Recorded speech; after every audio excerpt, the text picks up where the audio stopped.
कहानी की शुरुआत एक ऐसे हाई स्कूल स्टूडेंट डेविड से होती है जो शायद दुनिया का सबसे अनलकी लड़का है। उसने अपनी क्रश को एक गिफ्ट देकर इम्प्रेस तो कर लिया था, लेकिन तभी स्कूल का बदमाश लड़का बीच में आ गया और उस लड़के ने उसका गिफ्ट उठाकर बर्फीली झील पर फेंक दिया। डेविड अपनी बेइज्जती बर्दाश्त करते हुए गिफ्ट उठाने के लिए बर्फ पर चला तो गया, लेकिन तभी उसके पैरों के नीचे की बर्फ टूट गई। ठंडे पानी ने उसका दम घोटना शुरू कर दिया। उसने डेस्परेशन में बर्फ तोड़ने की बहुत कोशिश की, लेकिन अपने खाली हाथों से वो कुछ नहीं कर पाया। जब उसे लगा कि वो अब डूबकर मर ही जाएगा, तभी एक अजीब सी मिस्टीरियस पावर उसे खींचकर सीधे पब्लिक लाइब्रेरी में ले आई। आसपास के लोग हैरान थे और डेविड को भी समझ नहीं आ रहा था कि ये हुआ क्या। वो बुरी तरह भीगा हुआ था, इसलिए वो घबराकर सीधे अपने घर भाग गया। उसका शराबी बाप, जो सोच रहा था कि बेटा आवारागर्दी कर रहा है, उस पर चिल्लाने लगा। डेविड अपने कमरे में चला गया, लेकिन उसका बाप दरवाजा पीटने से बाज नहीं आया। जैसे ही डेविड ने गुस्से में दरवाजा तोड़ा, वो वापस उसी लाइब्रेरी में पहुंच गया। उस मोमेंट पर डेविड को रियलाइज हुआ कि उसे कोई सुपर पावर मिल गई है। अगले दिन उसने इस टेलीपोर्टेशन की प्रैक्टिस शुरू की। शुरू में वो कंट्रोल नहीं कर पा रहा था और डर रहा था कि कोई देख न ले, लेकिन धीरे धीरे उसने इस पावर पर पकड़ बना ली। घर वापस आकर उसने किताब में एम्पायर स्टेट बिल्डिंग की फोटो देखी, जिससे उसे अपनी माँ की याद आ गई। उसने बस सोचा और अगले ही पल वो सच में एम्पायर स्टेट बिल्डिंग पर खसा था। ये सब देखकर उसे यकीन नहीं हुआ। उसे समझ आ गया कि ये पावर उसे बेहिसाब पैसा दिला सकती है। वो तुरंत घर गया और अपना सामान पैक करने लगा, ताकि इस बेकार घर से हमेशा के लिए निकल सके, बिल्कुल वैसे ही जैसे उसकी माँ उन्हें किया था। जाने से पहले वो अपनी क्रश मिली से आखिरी बार मिलने गया। वो उसे सब बताना चाहता था, लेकिन उसने सोचा कि कोई सुपर पावर पर विश्वास कैसे करेगा। इसके बाद वो अपना शहर छोड़कर न्यूयॉर्क आ गया। न्यूयॉर्क में उसने एक छोटा सा कमरा किराए पर लिया, लेकिन किराया देने में उसकी सारी सेविंग्स खत्म हो गईं। अगले दिन वो एक बैंक गया। पहले वो हिचकिचाया, लेकिन सर्वाइवल के लिए उसे ये करना ही था। उसने गार्ड से वॉशरूम का पूछा। गार्ड ने उसे बच्चा समझकर इग्नोर किया और वॉशरूम का रास्ता दिखा दिया। बस इसी टाइम का फायदा उठाकर डेविड ने बैंक के तिजोरी का रास्ता और लेआउट याद कर लिया। घर आकर डेविड ने अपने जरूरत की चीजें ली और बस एक ख्याल के साथ सीधे तिजोरी के अंदर टेलीपोर्ट हो गया। अपने सामने नोटों के बंडल देखकर डेविड खुशी से पागल हो गया और बोरों में पैसे भरने लगा। वो सारा पैसा अपने अपार्टमेंट में ले आया। एक बार में मन नहीं भरा तो दोबारा गया, और तब तक गया जब तक पूरा कमरा पैसों से नहीं भर गया। इतना पैसा उसने कभी नहीं देखा था और एक्साइटमेंट में नोटों के ढेर पर ही सो गया। बस यहीं से डेविड की लाइफ पूरी तरह बदल गई। बड़ा होकर अब उसके पास न सिर्फ अपना लग्जरी विला है, बल्कि अपना खुद का एक छोटा तिजोरी भी है। ये वो लाइफ है जिसका सपना हर कोई देखता है। अगले सीन में डेविड छतरी लेकर निकल रहा होता है। तभी लॉबी मैनेजर उसे याद दिलाता है कि बाहर बारिश नहीं हो रही है। डेविड को पता था, लेकिन वो आज लंदन जा रहा था। वो लंदन के क्लॉक टावर पर बैठकर व्यू एंजॉय करता है, फिर एक बार में जाकर पार्टी करता है। इसके बाद सुबह होते ही सर्फिंग करने के लिए निकल जाता है और अगले ही सेकंड इजिप्ट के पिरामिड के ऊपर बैठकर मैकडॉनल्ड्स खा रहा होता है। उसकी लाइफ सेट थी। डेविड को लगा सब ऐसे ही मजे में चलता रहेगा, लेकिन तभी रोलैंड नाम का एक आदमी उसके घर में घुस आया। उसने बताया कि वो पिछले 8 सालों से डेविड को ढूंढ रहा है, जब से उसने पहली बार बैंक लूटा था।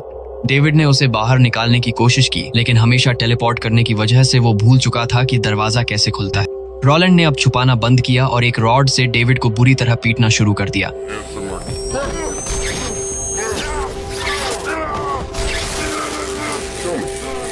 असल में रोलैंड को टेलीपोर्ट करने वाले लोगों के बारे में सब पता था। कहा जाता है जान बचाने के लिए डेविड सेकंड फ्लोर पर टेलीपोर्ट हुआ, लेकिन रोलैंड के इलेक्ट्रिक वेपन की वजह से वो ठीक से ध्यान नहीं लगा पा रहा था। उसी दौरान रोलैंड सीढ़ियों से ऊपर गया और उसे एक और झटका देकर बालकनी से नीचे फेंक दिया।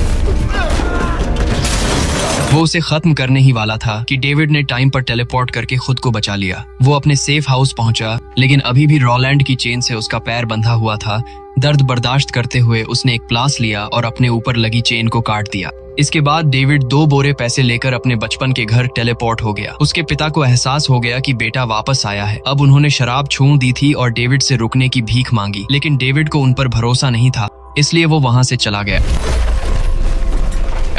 इसके बाद डेविड अपनी पुरानी क्रश लिली को ढूंढने गया, जो अब एक बार में काम करती थी। डेविड बस दूर से उसे देखता रहा, क्योंकि वो उसकी लाइफ डिस्टर्ब नहीं करना चाहता था। लेकिन तभी वो पुराना स्कूल का बदमाश लड़का वहां आ गया और उसने डेविड को पहचान लिया। डेविड इग्नोर करना चाहता था, पर तभी पीछे से मिली ने उसे आवाज दे दी। Sorry, I didn't see you. No? Were you just up there staring at me for the past 45 minutes? अब उन दोनों को ऐसे बात करते देख उस लड़के को जलन हुई और वो मिली को परेशान करने लगा। इस बार डेविड से रहा नहीं गया और उसने उसको एक जोरदार मुक्का मारा। लड़ाई बाहर तक पहुंच गई। आखिर में डेविड ने उसे पकड़ा और CBS के लिए थे बैंक के लॉकर में टेलीपोर्ट कर दिया। वो सब ये देखकर बुरी तरह डर गया और डेविड उसे वहीं छोड़कर वापस आ गया। मिली ने डेविड की चोटों पर मेडिसिन लगाया। बचपन की कमी पूरी करने के लिए डेविड ने उसे रोम चलने के लिए पूछा, क्योंकि ये मिली का सपना था। You were thinking of checking out Rome? Come on, you know that was my dream. Don't try to rip me off, okay? मिली को लगा वो मजाक कर रहा है, पर अगले दिन वो सच में रोम में थे। वहाँ लग्जरी कार और डेविड का अपना घर देखकर मिली हैरान रह गई। जब उसने डेविड के काम के बारे में पूछा तो डेविड ने बस कह दिया कि वो बैंकिंग में है। अगले दिन वो कोलोसियम देखने गए जो कि बंद था। दूसरी तरफ से डेविड ने अपनी पावर से दरवाजा खोला और वो चुपके से अंदर घुस गए। वहाँ डेविड को ग्रिफिन नाम का एक और जंपर मिला। ग्रिफिन ने उसे वार्निंग दी कि ऐसे खुलेआम पावर यू मत करो, लेकिन डेविड को लगा वो लौटने आया है। तभी रॉलैंड के आदमी वहाँ आ गए और उन्होंने उन पर हमला कर दिया। ग्रिफिन तो आराम से बच गया, लेकिन डेविड पकड़ा गया। ग्रिफिन ने बिना किसी डर के उन गुंडों को हरा दिया। Who are these people? Paladins. Paladins kill jumpers. I kill जिससे paladins. साफ था कि वो डेविड से कहीं ज्यादा पावरफुल है। इसके बाद ग्रिफिन वहां से निकल गया। डेविड को समझ आ गया कि सिचुएशन बहुत डेंजरस है। मिली की सेफ्टी के लिए उसने उसे एयरपोर्ट छोड़ा और उससे ब्रेकअप कर लिया। फिर वह वापस ग्रिफिन के पास गया ताकि रॉलैंड के बारे में जान सके। ग्रिफिन ने बताया कि वो मानते हैं कि जंपर होना भगवान की पावर चुराने जैसा है और उनका काम जंपर्स को मारना है। वो जंपर्स के परिवार वालों को भी नहीं छोड़ते। ये सुनकर डेविड को बुरा लगा। वो तुरंत घर गया, लेकिन तब तक बहुत देर हो चुकी थी। रॉलैंड ने उसके पिता को मार दिया था। Somebody get some help! Now! Hospital ले जाने का भी कोई फायदा नहीं हुआ। टूटा हुआ डेविड गुस्से में ग्रिफिन के पास गया और रॉलैंड से बदला लेने के लिए मदद मांगी। ग्रिफिन ने मना कर दिया क्योंकि रॉलैंड से लड़ना मौत को दावत देना था। ग्रिफिन वहां से भागने लगा, लेकिन डेविड ने हार नहीं मानी और उसके जंप स्कार के थ्रू उसके पीछे पीछे टोक्यो पहुंच गया। आखिरकार ग्रिफिन मान गया, लेकिन उसने कहा कि पहले डेविड को तैयार होना पड़ेगा क्योंकि अभी वो बहुत कमजोर है और वो उसे ट्रेनिंग कराने के लिए साथ में ले जाता है।